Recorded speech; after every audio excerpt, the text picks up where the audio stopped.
ఎప్పుడెప్పుడు అని ఎదురు చూస్తున్నటువంటి తెలంగాణ సర్పంచ్ ఎన్నికల నగారం మోగబోతోంది. ఎస్, మరికొన్ని గంటల్లో రాష్ట్ర ఎన్నికల సంఘం నిజంగా దీనికి సంబంధించినటువంటి తెలంగాణలో ఉన్నటువంటి సర్పంచ్ ఎన్నికలకు సంబంధించి ఒక షెడ్యూల్ అయితే రిలీజ్ చేయబోతోంది.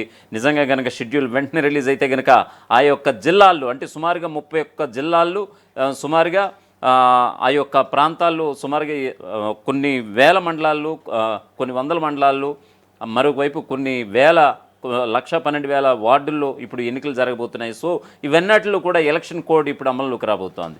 సో ఏదేమైనా సరే ఇది ఒక బిగ్ బ్రేకింగ్ న్యూస్ తెలంగాణ రాష్ట్రానికి అంటే కనుక ఎస్ ఖచ్చితంగా ఎప్పుడెప్పుడు అని ఎదురు చూస్తున్నటువంటి ఒక తరుణం రాని వచ్చేసింది. మరోవైపు తెలంగాణ కేబినెట్ భేటీ కూడా ఒకవైపు కొనసాగబోతోంది. మరోవైపు ఈ యొక్క స్థానిక ఎన్నికలకు సంబంధించి మీరు ఇచ్చే క్లారిటీ ఏమిటి అనే దానిపైన కూడా ఆల్రెడీ హైకోర్టులో కూడా వాదనలు ఒకవైపు కొనసాగుతున్నటువంటి వేళ ఖచ్చితంగా ఆల్రెడీ జీవో కూడా రిలీజ్ చేసింది. 50% మించి మేము ఎన్నికలకు వెళ్ళట్లేదు అనేటువంటి ఒక మాట అయితే ఆల్రెడీ గవర్నమెంట్ కూడా ఒక జీవో రూపంలో చెప్పుకొచ్చింది. సో ఈ క్రమంలో ఈవేళ కూడా అక్కడ వాదనలు కొనసాగుతూ ఉన్నాయి.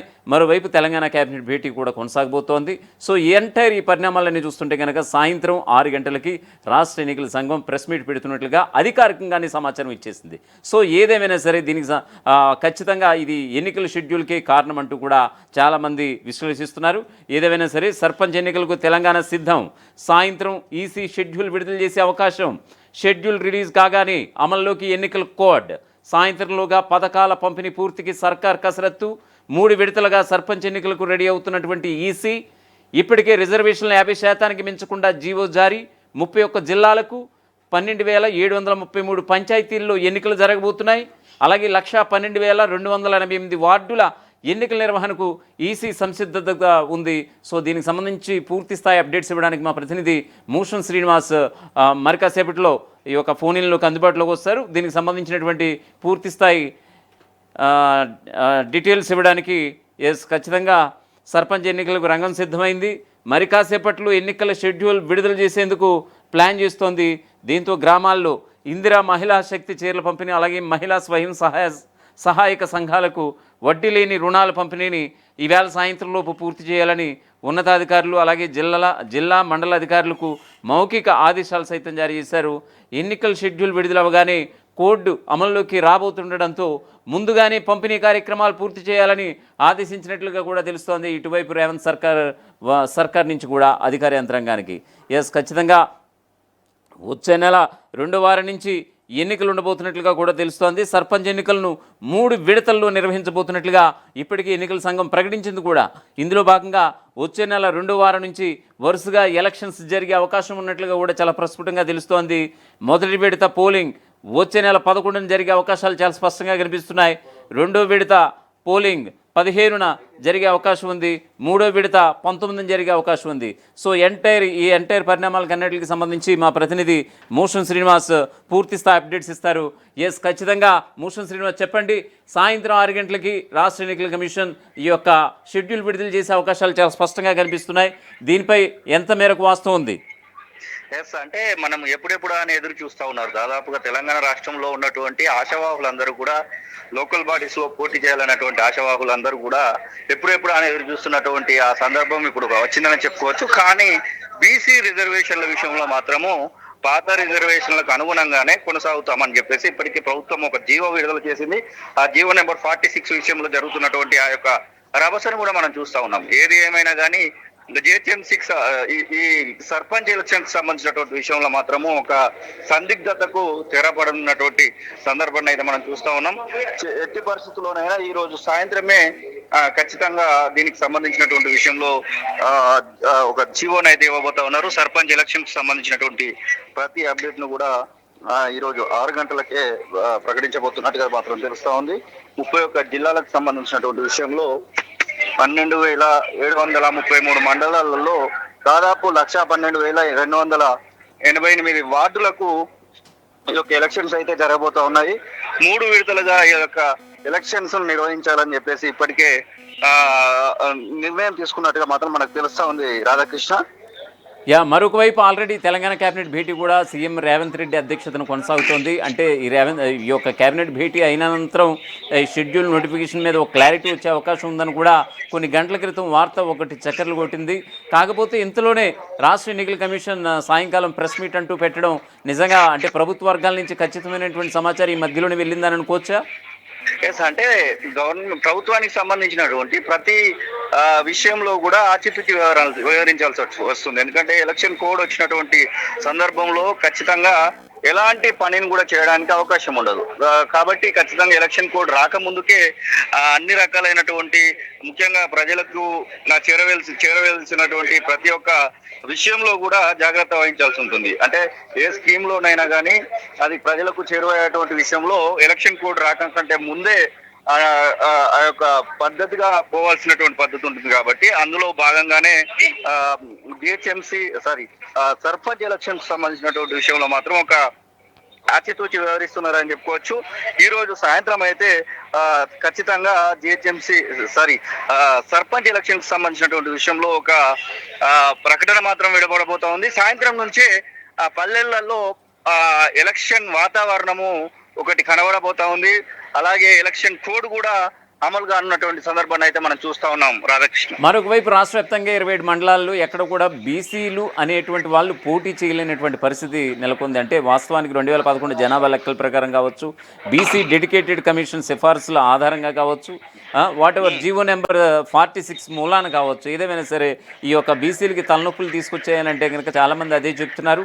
సో ఈ క్రమంలో జిల్లా కలెక్టర్లకి వాళ్ళంతా కూడా వినతిస్తున్నటువంటి పరిస్థితి. సో ఈ క్రమంలో మార్పులు చేర్పులు చేర్చే అవకాశం ఉందా? మార్పులు చేర్పులు జరిగే అవకాశం ఉందా?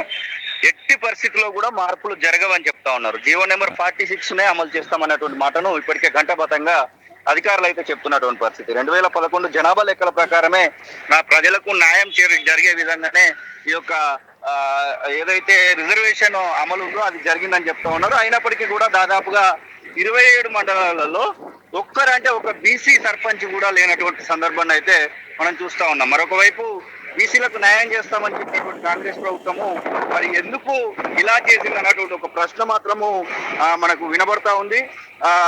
ఏది ఏమైనప్పటికీ కూడా కొన్ని మండలాలలో 30-40 గ్రామ పంచాయతీలు ఉంటే కేవలము 2, 3, 4, 5 వరకు మాత్రమే సర్పంచులుగా బీసీలు అయ్యడానికి అవకాశం కనబడతా ఉంది. కాబట్టి ఈ విషయంలో మరి అది ప్రభుత్వానికి అయితే కొంత తలనొప్పి తెచ్చేటువంటి అంశంగానే చెప్పుకోవచ్చు.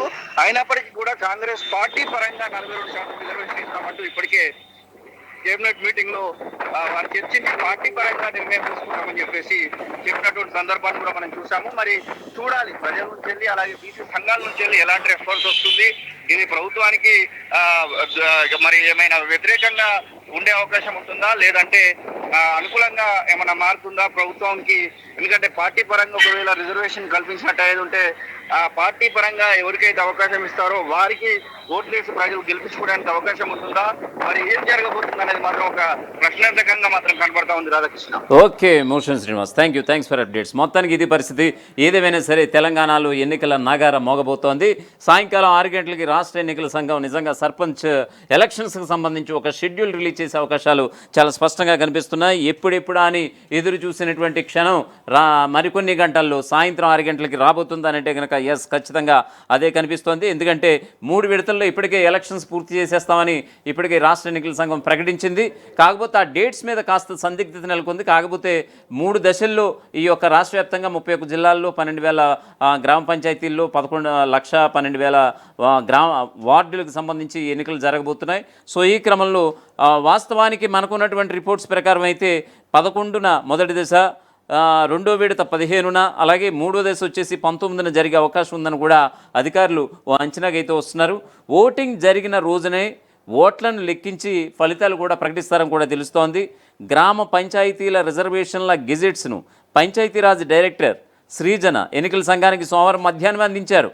సో 31 జిల్లాలకి 12,733 గ్రామ పంచాయతీలు ఉన్నాయి. అలాగే 1,12,248 వార్డులకు సంబంధించినటువంటి ఈ రిజర్వేషన్లు కూడా అందజేసినటువంటి పరిస్థితి కనిపిస్తోంది. ఎన్నికలకు ప్రభుత్వం సిద్ధంగా ఉందని తెలుపుతూ కూడా ఎన్నికల కమిషన్కు లేఖ కూడా అందించారు. దీంతో ఎన్నికలకు సంబంధించి ప్రభుత్వం వైపు నుంచి చేయాల్సిన పని దాదాపు పూర్తయిపోయిందన్నట్లుగానే తెలుస్తోంది. ఇక సుప్రీంకోర్టు ప్రధాన న్యాయమూర్తి ప్రమాణ స్వీకార కార్యక్రమానికి high court chief justice Aparesh Kumar Singh సోమవారం నాడు ఢిల్లీ వెళ్లడంతో స్థానిక ఎన్నికల అంశంపై నిన్న విచారణ జరగలేదు. ఈవేళ ఆయన రావడం, నేడు ఆ విచారణ కొనసాగడం కూడా జరుగుతుంది. ఆల్రెడీ తెలంగాణ హైకోర్టులో దానికి సంబంధించినటువంటి విచారణ అయితే జరుగుతుంది. ఎందుకంటే గతంలో ఆల్రెడీ 4 వారాల అంటే ఒక టైం ఫ్రేమ్ పెట్టి ప్రభుత్వానికి ప్రశ్నించినటువంటి సందర్భం, స్థానిక ఎన్నికలకు సంబంధించి రిజర్వేషన్లపై మీ క్లారిటీ ఏమిటి అనే దానికి ఇచ్చినటువంటి సందర్భం. ఆల్రెడీ గడిచిన 2 రోజుల క్రితం రేవంత్ సర్కార్ ఒక జీవో అయితే రిలీజ్ చేసినటువంటి సందర్భం కూడా కనిపిస్తోంది. మేము ఖచ్చితంగా ఈ సుప్రీంకోర్టు హైకోర్టు ఇచ్చినటువంటి గైడ్లైన్స్ ఏదైతే ఉన్నాయో ఖచ్చితంగా మేము వాటిని పాటించి వెళ్తాం తప్ప దానికి విరుద్ధంగా వెళ్ళం. ఖచ్చితంగా పాత పద్ధతిలోనే ఎలక్షన్స్ జరగబోతున్నాయి అంటూ కూడా చెప్పుకొచ్చింది. అంటే పాత పద్ధతి అంటే 50% రిజర్వేషన్ లోబడే మేము ఎన్నికలకు వెళ్తున్నామని చెప్పుకొస్తున్నటువంటి కాంగ్రెస్ ప్రభుత్వం, రేవంత్ సర్కార్ ఇప్పుడు పార్టీ పరంగా 42% రిజర్వేషన్లు ఇచ్చి మేము ఎన్నికలకు వెళ్తున్నామని చెప్పుకొస్తుంది. అంటే పార్టీ పరంగా అనేది వాళ్ళ ఓన్ డిసిషన్ కాబట్టి దానికి ఎక్కడ కూడా ఇదేమీ లేదు. మరొక వైపు ఆయన తీసుకున్నటువంటి కాంగ్రెస్ పార్టీ తీసుకున్నటువంటి పార్టీ పరంగా 42% రిజర్వేషన్లు అమలు మరోవైపు బీజేపీ అమలు చేస్తుందా, మరోవైపు బీఆర్ఎస్ అమలు చేస్తుందా అనేది నిజంగా అంటే వాళ్ళకి నిజంగా సవాల్ విసిరారా ఈ కాంగ్రెస్ పార్టీ వాళ్ళు అనేది కూడా తెరవైపున మరి ఒకవైపు విచారణ జోరుగా కొనసాగుతోంది. ఖచ్చితంగా ఏదేమైనా సరే ఇది ఖచ్చితంగా ఎప్పుడెప్పుడా అని ఎదురు చూస్తున్నటువంటి తరుణం రాని వచ్చేసింది. ఖచ్చితంగా సాయంకాలం 6 గంటలకైతే ఈ రాష్ట్ర ఎన్నికల సంఘం ఈ యొక్క తెలంగాణ వ్యాప్తంగా 31 జిల్లాల్లో అంటే ఈ సర్పంచ్ ఎన్నికలు 31 జిల్లాల్లో జరగబోతున్నాయి. 12,000 పైబడి గ్రామ పంచాయతీలు ఉన్నాయి, 1,12,000 పైబడి ఈ యొక్క వార్డులు అయితే ఉన్నాయి. సో ఎన్నటికి కూడా సంబంధించి 3 దశల్లో ఎన్నికలు జరగబోతున్నట్లుగా గతంలోనే ప్రకటించారు. కాకపోతే ఇప్పుడు అధికారికంగా మరి కాసేపట్లో అధికారికంగా ప్రకటించే అవకాశం ఉంది. మేబీ 11, 15, 19 తారీఖుల్లో అంటే 3 దశల్లో ఈ ఎన్నికలు నిర్వహించేందుకు ఈ యొక్క రాష్ట్ర ఎన్నికల సంఘం సమాయత్తం అయ్యిందా అవడం బట్టి ఇప్పుడు మీడియా ముందుకు వచ్చి ఈ యొక్క షెడ్యూల్ విడుదల చేసే అవకాశాలు ఉన్నాయా? ఒకవేళ షెడ్యూల్ కనుక విడుదలైతే కనుక ప్రభుత్వ పథకాల పంపిణీ మొత్తం A to Z ఆగిపోతాయి. ఎందుకంటే ఆ యొక్క 31 జిల్లాల్లో ఎలక్షన్ కోడ్ ఇమీడియట్లీ వర్తిస్తుంది కాబట్టి ఎక్కడ కూడా ప్రభుత్వ పథకాలు అనేవి కూడా ఇంకా చెల్లుబాటు కావు, అంటే ఇంకా కొనసాగబడవు. మళ్ళీ ఎలక్షన్స్ అయిపోయిన తర్వాతే ఎన్నికల కోడ్ అనేది ఒక ఉండదు కాబట్టి మళ్ళీ దాని తర్వాతే మళ్ళీ ప్రభుత్వ పథకాలకు పంపిణీ ఉంటుంది. సో ఏదేమైనా సరే సాయంకాలం ఎన్నికల షెడ్యూల్ ప్రకటనతో మరి చూడాలి మరి అసలు రాష్ట్ర ఎన్నికల సంఘం ఏ విధమైనటువంటి ప్రకటన చేస్తుంది, ఎన్ని దశలు ముందుగా చెప్పినట్టుగానే 3 దశల్లోనే ఎన్నికల ప్రక్రియ పూర్తి చేయబోతోందా లేకపోతే 2 దశల్లో చేయబోతోందా చూద్దాం. మరి వెయిట్ అండ్ సీ అసలు ఏం జరగబోతుంది అనేది. అసలైన తొలి వెలుగు. ఫాలో వాట్సాప్ @తొలి వెలుగు official.